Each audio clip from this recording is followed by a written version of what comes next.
E aí, Outsiders, bem-vindo ao começo de mais um giro de mercado. Agora iniciamos e não paramos mais.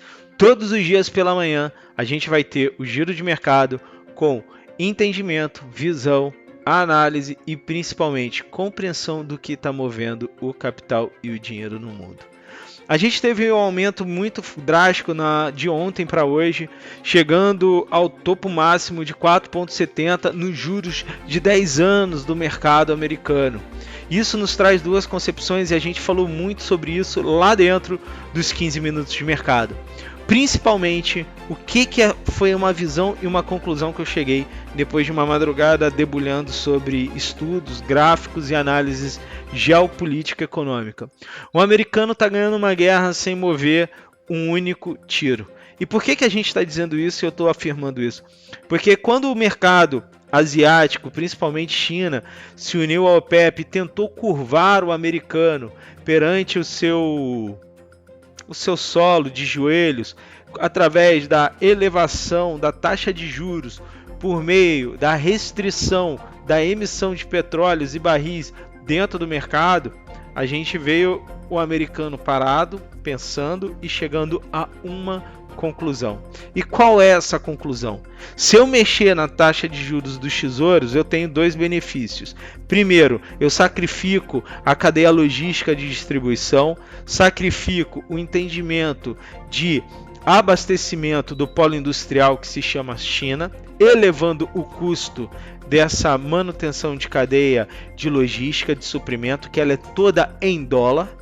Eu sacrifico o meio de compra, que é todo em dólar dentro da China, sacrifico a indústria chinesa, obrigatoriamente eu mexo diretamente no caos do mundo que se chama inflação.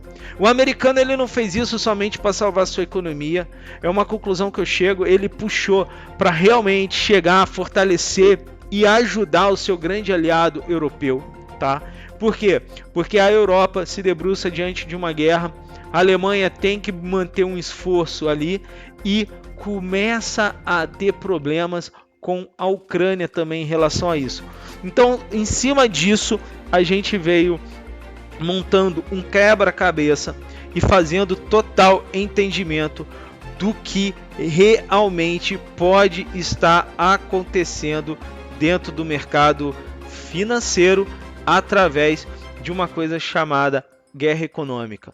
E o americano foi lá com sua grande maestria, elevou rapidamente, fortemente, tudo que ele podia dos títulos, trazendo assim dinheiro do mundo para dentro dos seus cofres, fortalecendo o lastro do dólar e um recolhimento para pagamento de contas das suas dívidas públicas, da sua máquina pública funcional a partir desse segundo trimestre, e ao mesmo tempo ele colocou de joelhos toda a cadeia de logística e produção do mundo. E logo, o mundo obrigatoriamente, se esses dados continuarem a se manter, vão ter que jogar um jogo mais caro de compra e venda. E isso se torna quase uma matemática perfeita, ou quero dizer, uma matemática mais do que perfeita, brilhante, na conclusão final de chegada de diminuição da taxa de juros indiretamente. Ele vai manter a taxa de juros dentro compulsória alta, justamente para segurar a emissão de capitais, mas ao mesmo tempo ele vai continuar pagando prêmios na renda fixa, principalmente dos seus lastros de tesouros muito elevados. Por que isso? Porque ele enxuga o dinheiro do dólar do mundo, traz lastro para a moeda e sacrifica a cadeia de logística, em vez dele estar curvado perante uma pressão do preço do barril de petróleo altamente elevado, ele vai estar ditando as regras do custo e do consumo do mundo. Logo, ele trouxe para dentro de casa a resolução do problema da inflação mundial que ele mesmo causou desde 2008. Falando nisso, você pode estar se perguntando, mas Rô, o que tem a ver, Rô? Barril de petróleo, OPEP, China, com elevação da taxa de juros dentro do mercado americano dos seus títulos de 10 anos e para cima. Significa uma coisa, galera, só quero que vocês entendam que quando a produção de petróleo perante o barril ela é invasada, ele fica dentro de um estoque. Logo, ele só vai ser transportado para a China, para a Índia, para o Brasil, da Rússia para qualquer outro lugar do mundo, da OPEP para qualquer outro lugar do mundo, através de uma cadeia de logística. Essa cadeia de logística, ela precisa de crédito, dinheiro, ela precisa de movimentação monetária e ela funciona através de um lastro monetário que se chama dólar. Se o movimento dos títulos públicos são mais atrativos e o mercado quer aportar lá dentro, que é o que está acontecendo, a gente tem um efeito cadeia. A gente sabe que fica mais atrativo o mercado migrar da renda variável e entrar para a renda fixa. Mas entrar para a renda fixa dentro de um estado, ele precisa comprar lastro monetário desse estado. Ele precisa comprar o papel moeda desse estado. Logo, o dólar se fortalece. O dólar se fortalecendo, ele se torna caro. Se ele se torna caro, as transações de logísticas, os preços, tudo se tornam mais elevado. E eles estão apostando nisso para vir no controle de consumo, inflação, derrubar o preço dos alimentos, derrubar o preço do petróleo para não sacrificar a sua inflação. E com maestria resolver um problema inflacionário americano sem precisar chegar num reajuste mais elevado ainda de taxa de juros interna. E falando nisso, a gente já tem o mercado de Chicago, CME, nessa terça-feira, precificando fortemente uma elevação para a próxima data de declaração de taxa de juros e também para dezembro. A próxima data eles precificam mais ou menos uma elevação de quase 30%, mas em dezembro as apostas já chegam em 50%, trazendo força, garantia e muito mais visão para dentro do mercado americano de elevação de taxa de juros. Se isso se mantém, eu digo para vocês, eles vão fazer o dever de casa com maestria. Eles vão curvar a cadeia de produção do mundo perante seus pés, pelo alto e elevado custo do dólar. Eles vão derrubar mais forte ainda do que nunca as moedas e eles vão conseguir segurar o mercado de consumo interno, não se importando em sacrificar indústrias, empregos e etc. perante o mundo. E falando em empregos, nessa terça-feira a gente teve dados muito importantes, muito legais. Hoje é feriado na China e na Coreia do Sul. Além disso, a gente teve decisões de taxa de juros do Banco Central Australiano, que manteve a elevação de 4,10, não houve perspectiva de aumento e também nenhuma declaração de redução. Pelo contrário, manutenção de valores mais altos. A gente teve o IPC mensal da Suíça. Na zona suíça, o IPC ele veio recuando com forte abrangência de queda. Ele caiu quase 0,3%, mas no anual ele teve apenas uma elevação, que isso é preocupante, de 0,1% no custo em si. Falando nisso, cara, a gente veio com dado de inflação do IPC FIPE do mercado brasileiro nessa madrugada, exatamente às 5 da manhã. Saímos de 0,20 negativo para exatamente 0,29 positivo. Isso nos traz que preço do consumo da inflação brasileira continua puxando com força, com muita projeção de força, muito continuismo, e essa inflação continua atormentando. O índice de preço de industrial brasileiro houve um recuo, mas esse recuo foi perante a projeção, mas perante o dado real ele subiu quase 1,5%. Então quer dizer que o Brasil tem a sua atividade industrial aquecida no ano, puxando pelo último dado de agosto. Isso é preocupante, por quê? Porque a gente está não conseguindo controlar a nossa inflação, mas ao mesmo tempo a gente está jogando o ritmo de produção bem acelerado para cima. E cara, a gente tem um reflexo disso pelo dado anterior que eu falei, né, do IPC, que é uma média variante do nível geral dos preços de bens e serviços adquiridos pelas famílias dentro de um período de tempo, dentro de um estado. Então, quando a gente começa a entender isso, a gente começa a entender dois fatores. Taxa de juros é um aumento trimestral de acordo com esse cálculo. Então, como podemos estar cortando a taxa de juros se o IPC continua subindo e o índice industrial continua subindo. Isso significa que tem mercado consumidor. Isso significa que tem um mercado aquecido, que tem um consumo aquecido, que tem uma abrangência de um mercado mais forte do que nunca dentro do Estado brasileiro, e isso é preocupante, porque a gente veio de uma política de corte de taxa de juros, talvez agora a gente tenha que correr atrás do rabo e continuar fazendo a nossa elevação de taxa de juros. Tudo bem por aí? Então a gente tem tudo isso. A gente tem uma dívida, falando do mundo e voltando para o cenário internacional, a gente tem a dívida nacional da Rússia atingindo 16,7% do seu PIB. Isso é preocupante para os russos, tá? Então fica um alerta muito grande sobre isso. Por quê? Porque eles estão sacrificando sua economia total por uma máquina de esforço de guerra. Apesar de alguns estar falando que a Rússia está nadando de braçada, duvido muito. Tá? Petróleo volta a atingir as mínimas nessas últimas 3 semanas.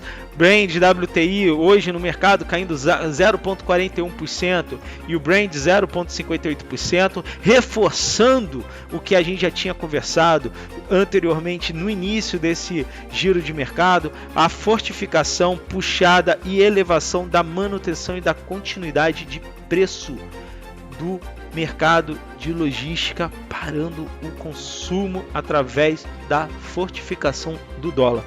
E eu tenho uma coisa para colocar na cabeça de vocês para a gente refletir e vir pensando fortemente sobre isso, tá? A gente tem um mundo com 2 guerras iminentes que ninguém fala. A guerra de Níger, que pode sacrificar fortemente a produção energética na Europa a partir do meio do ano que vem, porque a França perdeu seu principal fornecedor de urânio. E a gente tem a guerra da Ucrânia, que força as commodities e que implica as commodities fortemente. E a gente tem um cenário de uma terceira força, uma quarta força mundial, colocando o pescoço para fora do mapa, que se chama Índia. A Índia veio com corte de fornecimento de arroz do mercado mundial e de grãos. Isso trouxe elevação no preço do mercado internacional de grãos. Ela corresponde a 40% da taxa de produção de arroz e grãos do mercado. Primeiro ponto. Segundo ponto, que ela fazendo isso, ela mostra que ela está começando a querer ditar também preço nas commodities. Segundo ponto, que militarmente a Índia começou a fazer um movimento que eu acho que é interessante. Ela, até 2035, ela vai colocar 175 navios de guerra, produção própria, no mar, para fazer um pouco de esforço de guerra contra a China. Aí eu faço uma pergunta. Eles fazem essa declaração, emitem esse comunicado, e a China é a sua suposta aliada. E lembrando que a Índia foi a primeira que puxou o voto de negação de empréstimo de dinheiro do BRICS para a Rússia durante o pedido russo de capital para o BRICS. Então eu acho que a gente tem aí uma perspectiva forte e um entendimento bem complexo do que pode vir, o que pode acontecer e o que está para acontecer perante o mundo. Uma quarta força surge, uma quarta força aparece, uma quarta força chega para colocar uma vontade nova, uma possível vontade nova. E por que eu reforço isso? Porque a gente pode estar tendo uma perspectiva de uma nova moeda, um novo Estado, um novo princípio de jogo político-econômico perante o mundo. Lembrando que a Índia fechou convênio com os Estados Unidos de trazer as indústrias chinesas para dentro da Índia. Não vai ser tão fácil assim, mas é um primeiro passo. Segundo, tá? É a maior produtora de telefones do mundo. Terceiro, tem marcas de automóveis e caminhões começando a se empoderar no mundo. Então vale a pena a gente começar a olhar com carinho, olhar com bastante perspectiva, olhar com bastante frieza tudo que a Índia vem fazendo perante o mundo e a sua vontade perante principalmente o bloco do BRICS, porque ela pode vir para ser uma ditadora de regras dentro do mercado do BRICS. Então fica aí esse pensamento e simplesmente essa visão de mundo para nós, tá bom? eu queria comentar com vocês sobre um outro fato que eu acho que vale a pena para essa terça-feira observar muito, e muito mesmo. A gente tem que observar um movimento que ninguém está olhando. E qual é o nome desse movimento? Esse movimento se chama preço do mercado de metais. O mercado de metais está sucumbindo em quedas muito fortes.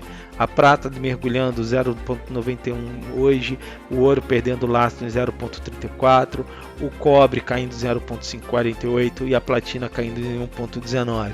Isso são dois indícios importantes que a gente tem que olhar. Para o mercado, principalmente acionário, a gente tem as indústrias, e aí a gente tem que tomar cuidado com as empresas de tecnologia, que podem não está tendo uma grande visão de projeção de futuro, manutenção e consumo dessas commodities para suas produções, que a gente sabe que elas implicam diretamente nos semicondutores e condutores de energias e dados e eletricidades. E também a gente tem um movimento de, o preço dos principais lastros de bancos centrais como ouro, prata e cobre estão muito baixo. Começa a observar quem está começando a absorver isso dentro do mercado, que são bancos centrais que podem estar fazendo puxada de mercado para baixo, para estar comprando grandes lotes, para estar recompondo lastro monetário, porque alguma coisa no mercado em 2024 não cheira bem. E esse não cheira bem eu já estou falando. Para mim, a partir de março, a gente tem um grande problema nas mãos. E observe também, a partir de hoje, os movimentos de uma nova onda de inflação, que ela está acontecendo e eu acho que os estados não vão conseguir segurar isso. E ela já começou a partir da semana passada a construção dessa onda nova inflacionária que eu garanto que pode ser pior do que a primeira. Então esse é o giro de mercado de hoje. Deixo vocês aí com reflexões e um convite a ser feito todos os dias às 7 da manhã, 7 e meia, lá no nosso canal do Instagram. 15 minutos de mercado, com pré-mercado, conversa, análise e posicionamento. Às 10 e meia, no nosso site rodrigomef.com, você acessa ali dentro do Math Class, vai lá na parte final, às 10 e meia eu estou ao vivo com você. A gente vai estar analisando gráficos, compreensões, posicionamentos, entendimentos e mais um bate-papo que a gente pode ter juntos para estar tendo visões, operações e marcações de mercado. Beleza? E à noite a gente está junto no Buy the Ask com aquele resumão do dia, a gente vai estar juntinho lá no canal do Instagram. Então hoje foi o Giro do Mercado, a gente se vê amanhã com mais notícias, entendimento e profundidade sobre o que pode ser o seu dia e os principais pontos relevantes que movem a economia. Tamo junto, forte abraço e opere com moderação.